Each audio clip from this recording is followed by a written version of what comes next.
The Venezuelan government strengthened its deployment to attend the regions of El Castaño and Las Tejerias in Aragua state after the rains registered in the last few hours. Moscow rejected accusations of alleged Russian involvement in the Nord Stream bombings, while Danish police said the pipelines were damaged by powerful explosions. And the Senior Communist Party of China, the CPC leaders, attended a group of discussions of various delegations at the 20th CPC National Congress.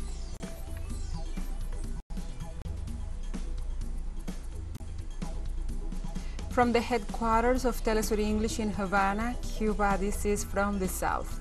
I'm your anchor, Gladys Quesada.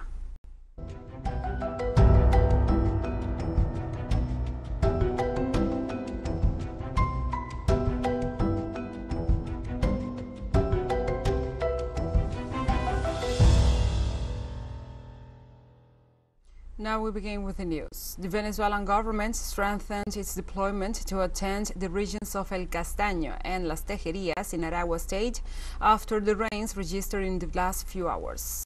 President Nicolás Maduro Moros visited El Castaño in the municipality of Girardot, Aragua state, where heavy rains caused El Castaño River to overflow and triggered a natural disaster similar to the one that occurred in Las Tejerias. During the visit, the president ordered government authorities to mobilize at least 300 troops from Carabobo to attend the community, but without neglecting the recovery works taking place in Las Tejerias. The Venezuelan head of state also ordered the use of machinery and heavy equipment to attend to the contingency.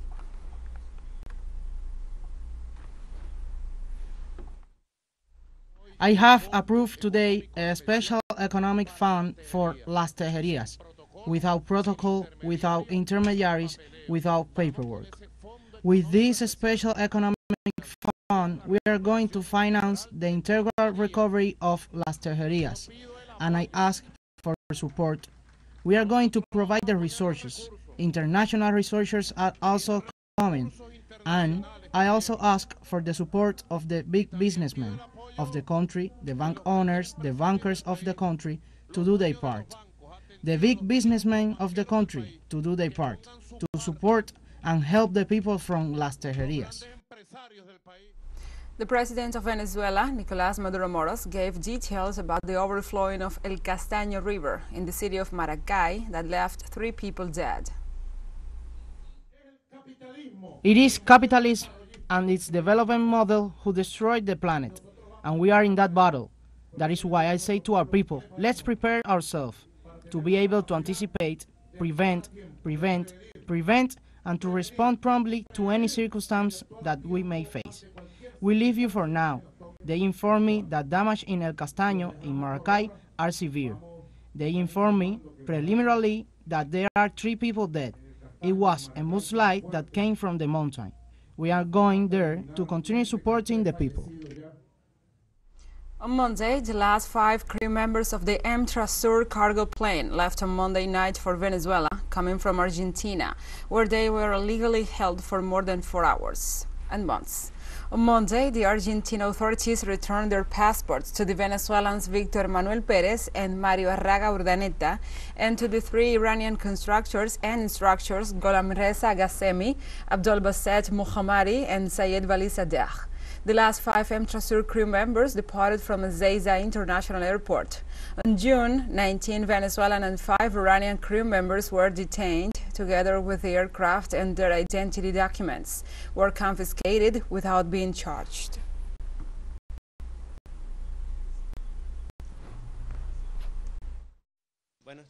Well, these days have been quite harrowing. Never in our life have we been through this. None of the 19 crew members who boarded the 3521. Friday, when they came out with the ruling, we were still not calm because the cause still continues. We are under the situation of a lack of merit, and in that sense, we were waiting for the dismissal, which is fair, and we believe that is what should have happened from the beginning. In Brazil, students mobilized against budget cuts for the university sector announced by the government of Jair Bolsonaro. The students protest the consecutive cuts that the Ministry of Education has been suffering in the last few years, especially the funds intended for universities and federal institutes. The announcement of the blocking of 11.4% of the ministry's financing and investment expenses a few days before the results of the first round of the presidential election ignited outrage among the students, teachers, and parents. Given this measure that harms public higher education, representatives of learning sector question the possibility of maintaining this sector running properly until the end of the year.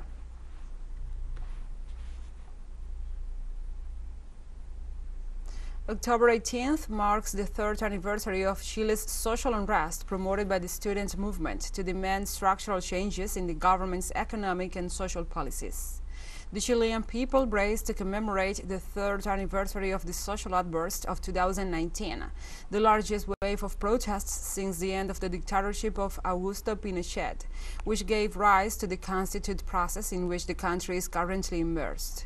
The October protests were violently repressed by the Carabineros, the riot police, and the military forces, resulting in nearly 30 fatalities, thousands of wounded, and 460 people with eye injuries as a result of the firing of rubber bullets or tear gas bombs. Demonstrations have been called for this day in the so-called Dignity Square and other parts of Santiago, the capital of the country, while the authorities will deploy a strong security device.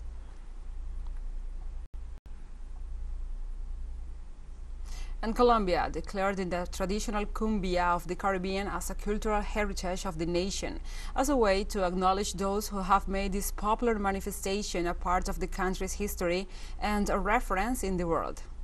In the framework of the José Barros Palomino National Cumbia Festival in El Banco, held in the department of Magdalena, the Minister of Culture, Patricia Ariza, announced the decision and stressed that the cumbia deserves a place in the history of Colombia and an important consideration in culture.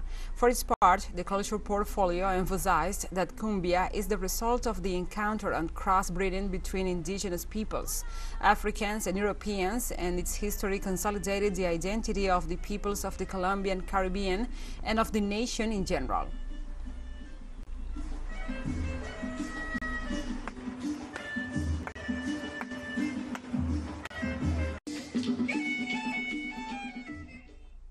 We'll take a short break, but first, remember you can follow us on TikTok account at TeleSUR English, in which you will be able to see news in different formats, news updates, and more. Other stories coming up. Stay with us.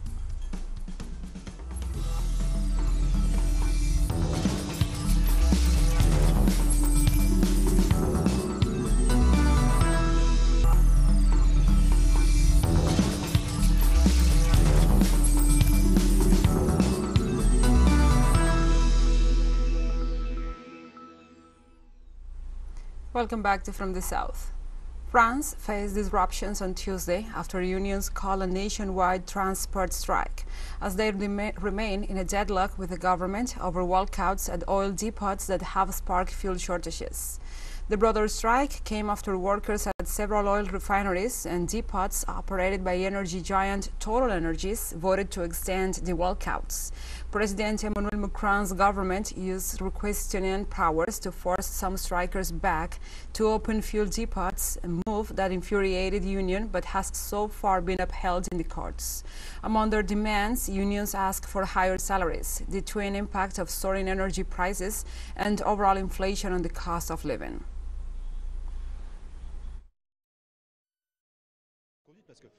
Because we really need everyone to realize that we must seize this incredible opportunity that the refineries have brought to us. It's now or never. We were planning to leave at the end of the year, but it would be really stupid not to jump on this opportunity and altogether bend the employers and the government to obtain real purchasing power on wage. Today, there are several reasons, but the main one is the re-evaluation of salaries. The index point has been frozen for more than 10 years at RAP. It was re-evaluated this year by 2.2%, but in view of the inflation over this year and over the last 10 years, it is not enough for the employees. So RAP, the company, needs to increase wage significantly. And French high school students blocked schools in Paris in support of the inter-union strike for higher wages and the right to protest. This mobilization in the education sector also rejects the reform of vocational high school of the education programs. On Tuesday, several unions in France, led by the Confédération Générale du Travail, the CGT, are organizing an intersectoral strike to demand wage increases. These protests began at the end of September as several refineries and demonstrations are expected to increase throughout the country, with great impact on public transport, education, and health.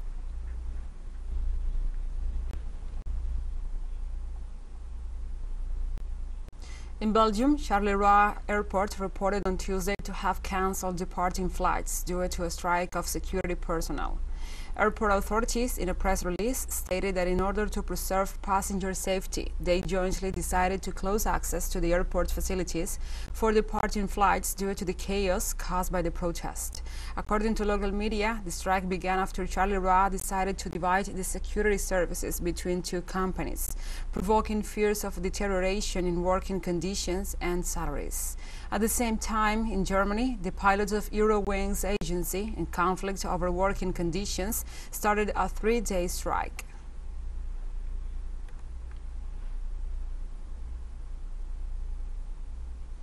European Union leaders met on Tuesday to make sure runaway energy prices and short supplies do not further tank their struggling economies and foment unrest. The bloc's executive commission is said to come forward with a plan to deal with the shortages, while finding a joint exit strategy from the crisis could have a direct impact on the EU's future. This is not an easy task in the light of fundamental differences between Germany, which does not back a full gas price cap, and others who are convinced such a cap will not lead to a decline of offer on the market. To counter the threat of business failures and industrial decline, EU nations have independently started subsidizing threatened sectors at the risk of diverting the market. First of all, we need a solidarity package for the winter from the European Union. This should include transfers in order to offset the rise in energy prices. We can't wait any longer because we can't let people have to choose between heating or eating. Nothing has been done and nothing will be done. Sadly, this European Union that we believe in just delivers nightmares, poverty and impotence, getting involved in a war that isn't ours. Our people are suffering and paying the price, and the energy crisis has not been tackled as it should have. Under group, purchasing has been blocked, and now we are faced with the consequence of a war that isn't ours. But everything that is ours, that is yours, that is mine. Where is it? It is the suffering of people, the empty pockets, the cold, the distress that we face, and the sole responsibility for this is the European Union. Chancellor Olaf Scholz on Monday ordered all the 3 of Germany's remaining nuclear power plants to stay operational until mid-April, breaking an impasse that had caused a rift among his coalition partners as an energy crisis looms. Former Chancellor Angela Merkel had pushed through Germany's nuclear exit in the wake of Japan's Fukushima disaster in 2011, but Germany, which was heavily reliant on Russian gas and oil before Russia's special military operation in Ukraine, has been hit hard by the fallout from the conflict, and the nation is now bracing for a painful recession. The conflict has sent energy prices soaring, and West sanctions on Russia in late August led to a halt of the gas flow through the crucial Nord Stream 1 pipeline, leaving Germany in a rush to diversify energy supplies and build up reserves ahead of the colder winter months.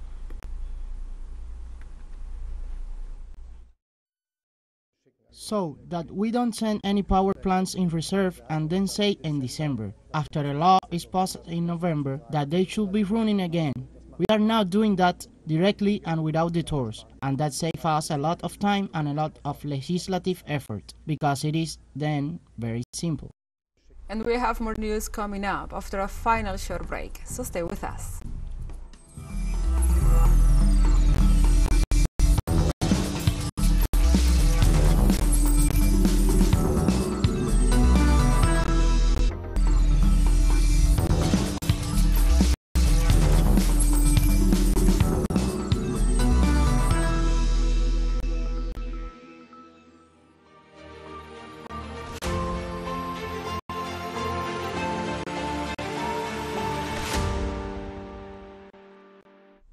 Welcome back. Moscow rejected accusations of alleged Russian involvement in the Nord Stream bombings, while Danish police said the pipelines were damaged by powerful explosions. The spokesperson for the Russian presidency, Dmitry Peskov, stated that the Kremlin considered as absurd the accusations of its alleged involvement into the explosions at the Nord Stream gas pipelines. Peskov specified that data gathered by the Russian intelligence showed otherwise, and therefore indicated the sabotage caused great damage to Moscow's interests. Meanwhile, the Prosecutor General's Office of the Russian Federation opened an investigation on international terrorism after the damage to the two gas pipelines.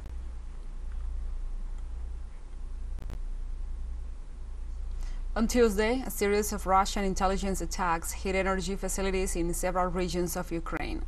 Local media report that air alerts were activated throughout Ukrainian territory, following several attacks against the country's energy infrastructure.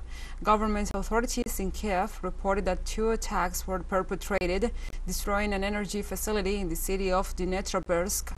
Similar attacks were also confirmed in Kiev, Zhytomyr, and Kharkov, causing interruption of electricity and water supply in some cities.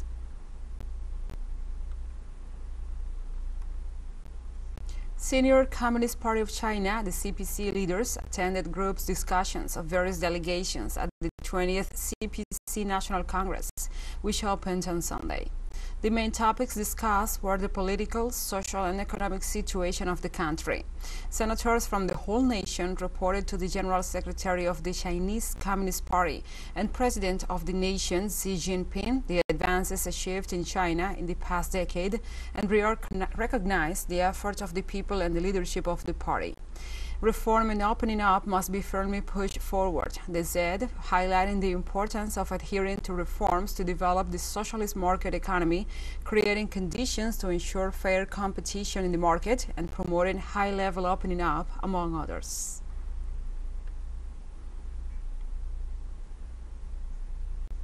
On Tuesday, Chinese President Xi Jinping and his Ugandan counterpart, Yoweri Museveni, exchanged congratulations on the 60th anniversary of the establishment of diplomatic ties between the two countries. China and Uganda have firmly supported each other on issues involving their respective core interests and major concerns, and coordinated closely in global and regional affairs, expressed Xi Jinping in his congratulatory message. On the other side, Museveni said that since the establishment of diplomatic ties 60 years ago, both countries have coordinated closely in a joint effort to implement multiple major cooperation projects, with their sound relationship developing with vitality.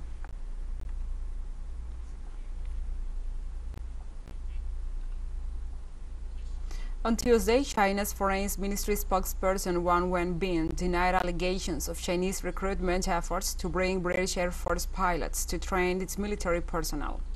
The senior Chinese official said he was unaware of allegations by the United Kingdom government that the Chinese were recruiting former and serving British Air Force pilots to train the Asian giant's military. Tensions between China and UK are rising after the head of British cyber intelligence, Jeremy Fleming, accused China of trying to rewrite the rules of international security. The Chinese government called on the new UK government to approach bilateral ties objectively and rationally, warning of the counterproductive effect of labeling it as a threat.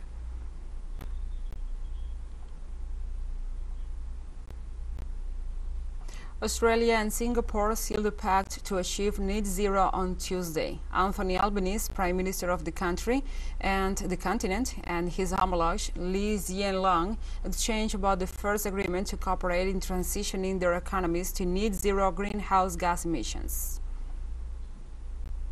A new chapter in the comprehensive strategic partnership between Australia and Singapore. The Green Economy Agreement signals collective resolve to confront challenges as we transition our economies to net zero. It will support clean energy innovation, unlock business opportunities and create jobs, and help deliver our emissions targets while positioning Australia as a renewable energy superpower. The Singapore-Australia Green Economy Agreement, which will support the transitions of our countries to net zero emissions and at the same time boost growth and create jobs in the green sectors. It's the first such agreement of its kind between countries, and we hope that it will be a pathfinder for other countries similarly to cooperate with one another to deal with what is a global problem. And we have come to the end of this news brief. But remember, you can find this and many other stories on our website at telesurenglish.net.